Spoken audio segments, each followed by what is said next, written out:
Avant de vous entraîner visiter les richesses de la ville, une petite promenade sur les berges de l'Allier.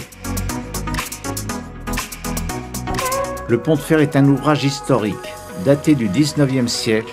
Ce pont-rail métallique long de 337 mètres, toujours propriété de la SNCF, il vient de subir un réaménagement entièrement dédié au cheminement doux pour les piétons et les cyclistes.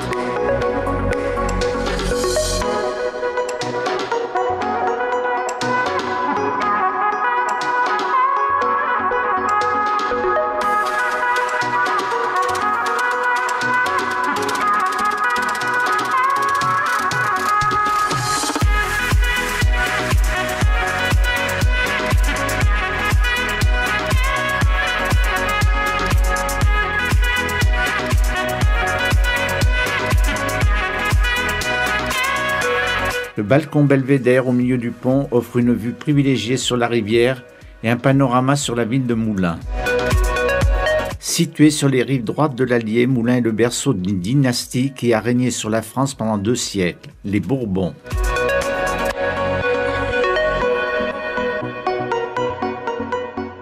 La tour nuage, un moment ludique dans les airs pour les petits et les grands. Continuons notre promenade sur la rive gauche de la rivière vers la plage, entièrement rénovée, ici la Paillote.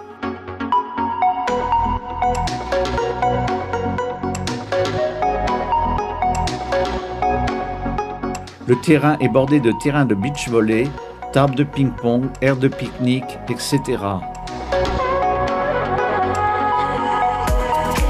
Depuis la rive, vue sur le pont Règemorte qui porte le nom de l'ingénieur qui l'a conçu, est construit au milieu du XVIIIe siècle. Parterre fleuri le long de la piste cyclable.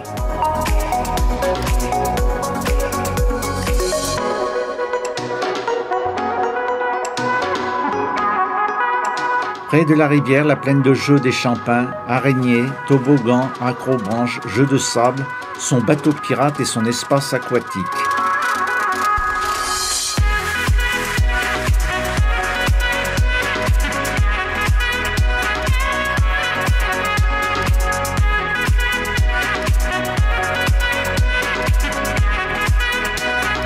Ici, une zone de fitness pour les plus grands. Promenade possible autour du plan d'eau. Maintenant, un petit tour sur le square Général Leclerc, idéal pour une flânerie avec ses allées et son bassin peuplé de cygnes et de canards.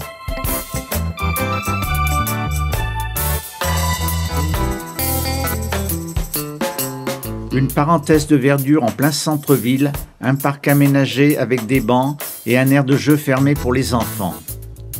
Monument de Théodore de Banville de 1896. Le monument aux morts de 14-18 et 39-45.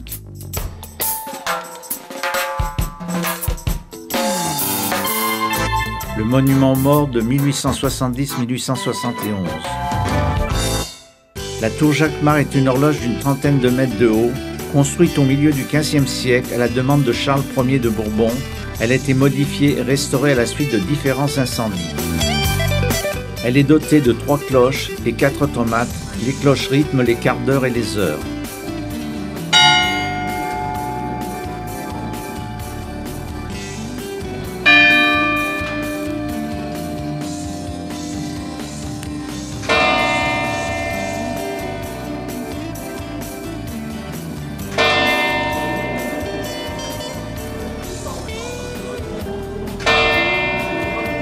Le quartier historique se laisse découvrir à pied le long de ces petites rues étroites et pavées, bordées de belles maisons à pans de bois.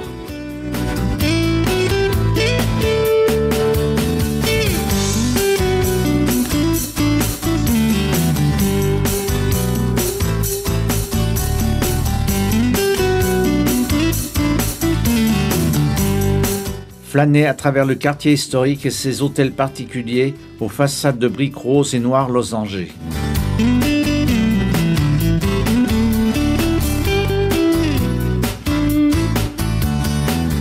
Place de l'Ancien Palais, le musée de la Visitation, dont les buts sont de sauvegarder et de promouvoir le patrimoine artistique et religieux des monastères de la Visitation.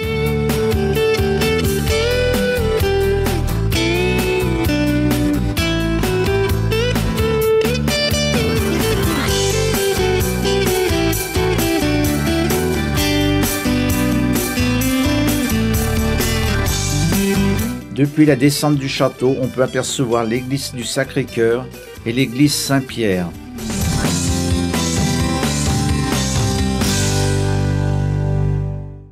La cathédrale de Moulins, la partie la plus ancienne de l'édifice actuel en style gothique flamboyant dont la première pierre fut posée en 1468 par Agnès de Bourgogne.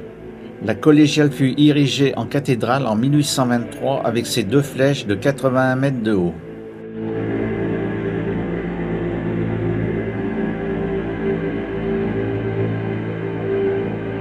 La cathédrale de Moulins est surtout célèbre pour son triptyque de la Vierge en gloire, réalisé autour de 1500 par le maître de Moulins.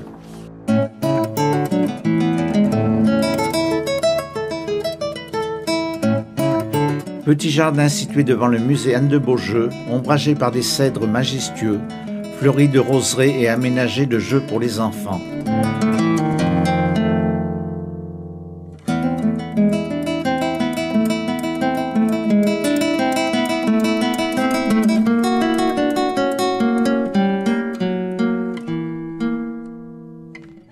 Louis Mantin, bourgeois et original, lègue en 1905 son exceptionnelle maison et la collection qu'elle renferme, de façon à montrer aux visiteurs 100 ans après l'habitation d'un bourgeois du XIXe siècle.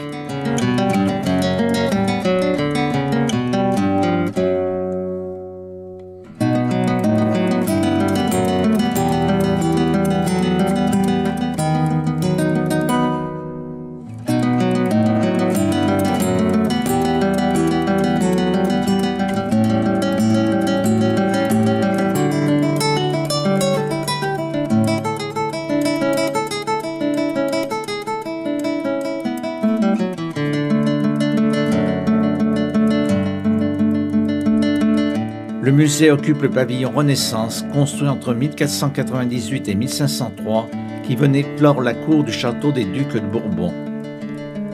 L'édifice est la première illustration de la Renaissance en France. Le musée Anne de Beaujeu présente des collections d'art et d'archéologie.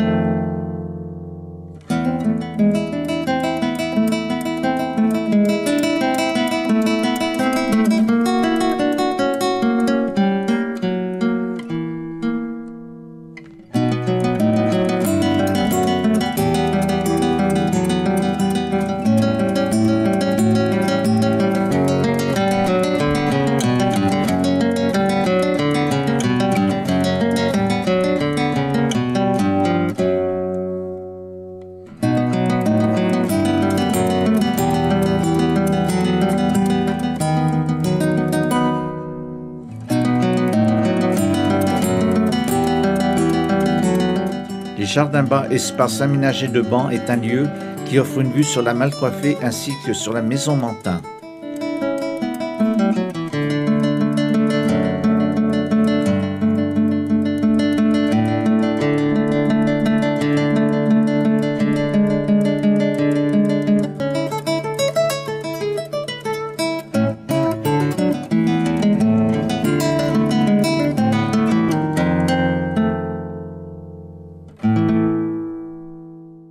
De l'immense château ducal du temps faste des ducs de Bourbon, construit au XIVe siècle, il ne reste aujourd'hui que ses vestiges.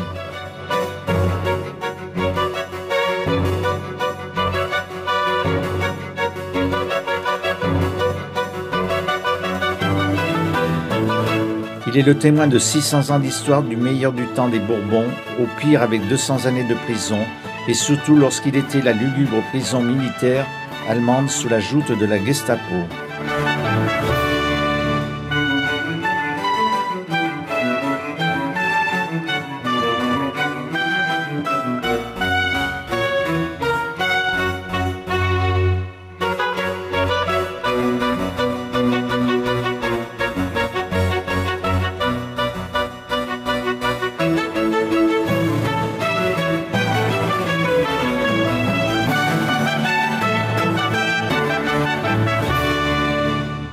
Petite balade en ville à partir de la place Anne de France.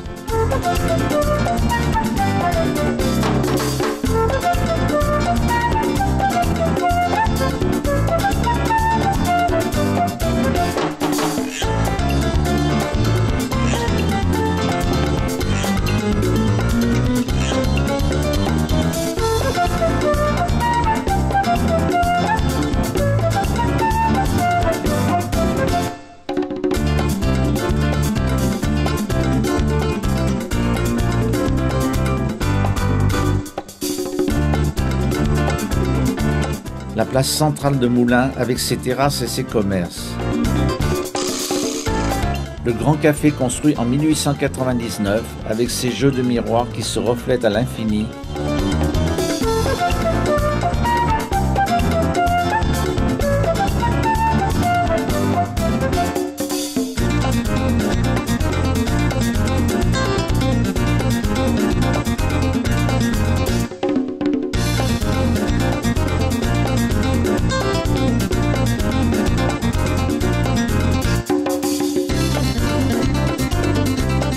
Et ce plafond peint qui représente l'allégorie de la boisson et du jeu.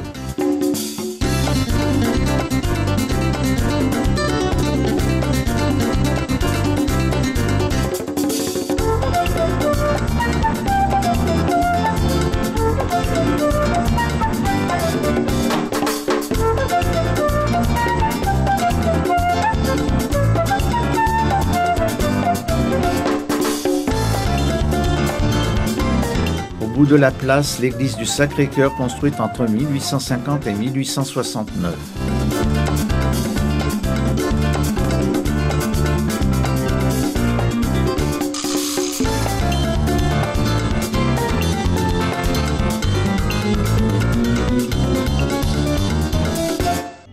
Le beffroi de Saint-Gilles construit en 1866. Statue d'un sac à roue, place de la Liberté. La médiathèque de la ville. La salle des fêtes René Vincent.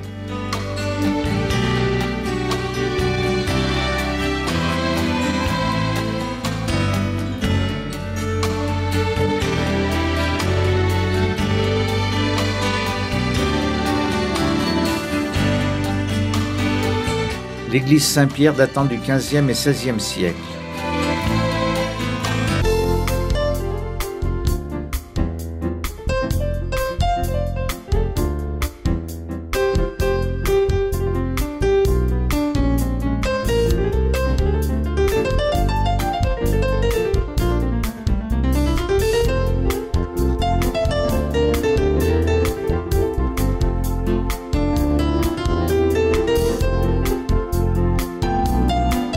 Musée de la Visitation unique en France, accueille plus de 10 000 objets de l'ordre de la Visitation en provenance de 100 monastères du monde entier.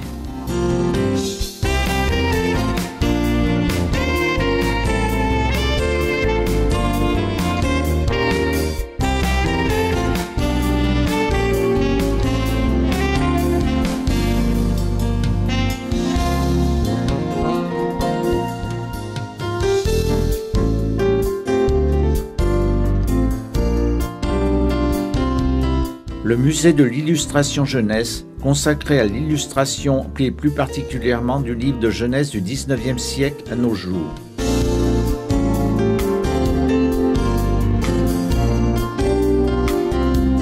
Il est situé dans l'hôtel de Morat, édifié en 1850 par la famille Cardier de Vos.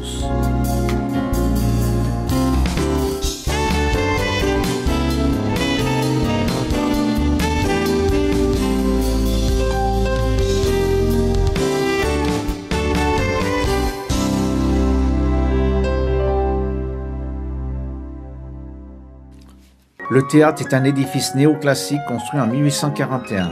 Rénové, il a désormais retrouvé une nouvelle salle moderne.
Les cours Jean Jaurès et Anatole France, où de nombreux bâtiments remarquables furent construits, dont certains sont aujourd'hui protégés au titre des monuments historiques.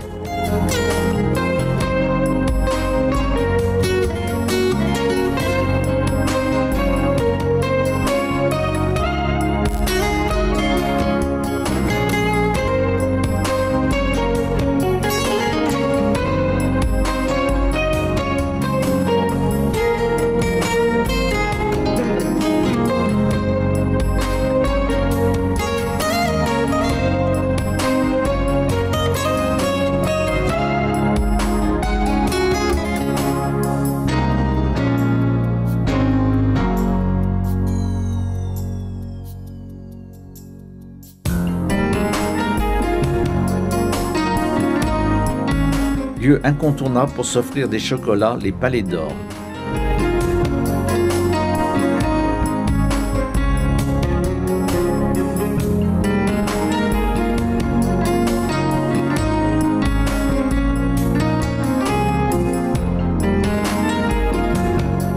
Le Palais de Justice est un ancien collège jésuite.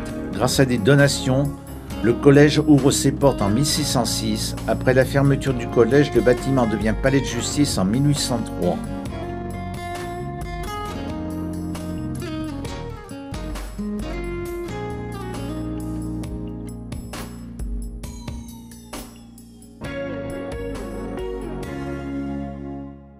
La chapelle Saint-Joseph, ancienne visitation, chef-d'œuvre de l'art du XVIIIe siècle, qui conserve un plafond peint dans le cœur des religieux.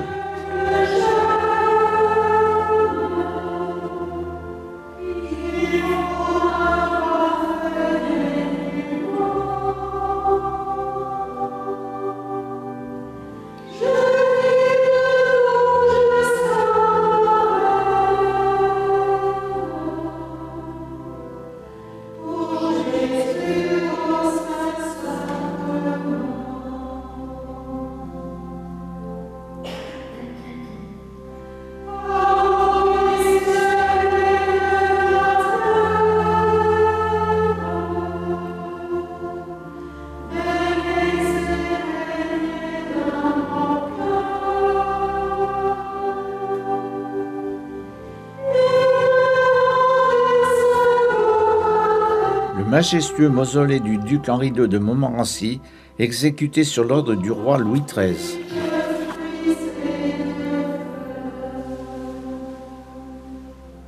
Le lycée Théodore de Banville a la particularité d'être l'un des plus vieux lycées de France. Il a été inauguré le 16 juin 1803 par Napoléon Bonaparte.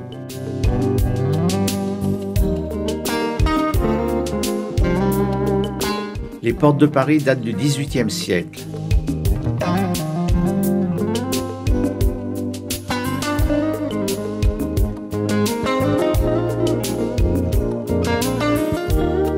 Hôtel de la Ferronnaie, style Louis XV.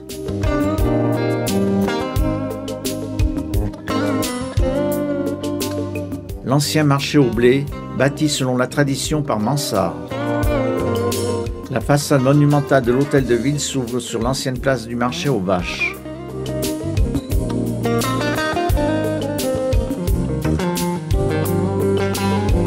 Immeuble remarquable de la grande époque de 1880 à 1910. Situé dans un magnifique immeuble du XVIIIe siècle, un musée original sur les métiers du bâtiment, de l'architecture et de la plomberie en passant par la décoration d'intérieur.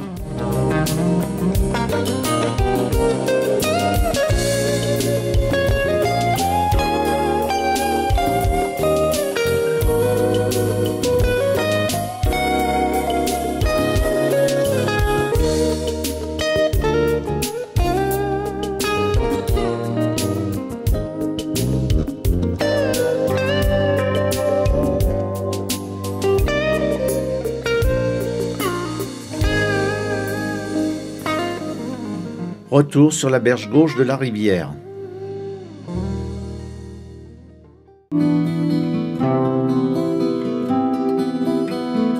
Le Centre national de costumes de Seine a été implanté dans l'ancien quartier de la Cavalerie, caserne construite au XVIIIe siècle et classée grâce à ses magnifiques escaliers en grès jaune et rose.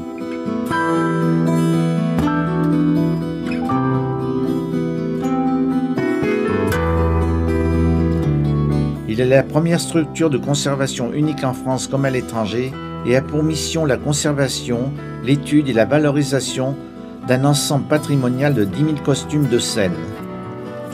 Tous les 6 mois, l'exposition change de thème.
En 1850, quelques amateurs locaux, désireux de confronter leurs chevaux, jettent les bases d'une de la Société des courses du Bourbonnais qui prendra ce nom en 1851.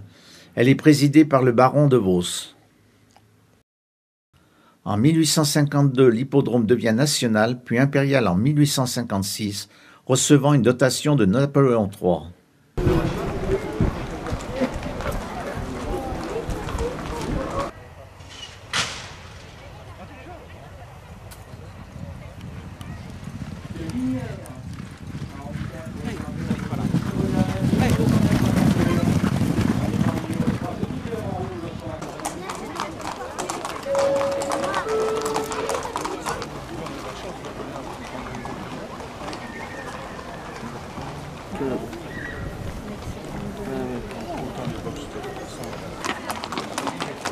Il faut. Réveillé, sollicité par son partenaire. Un pitbull numéro 1 qui a toujours la...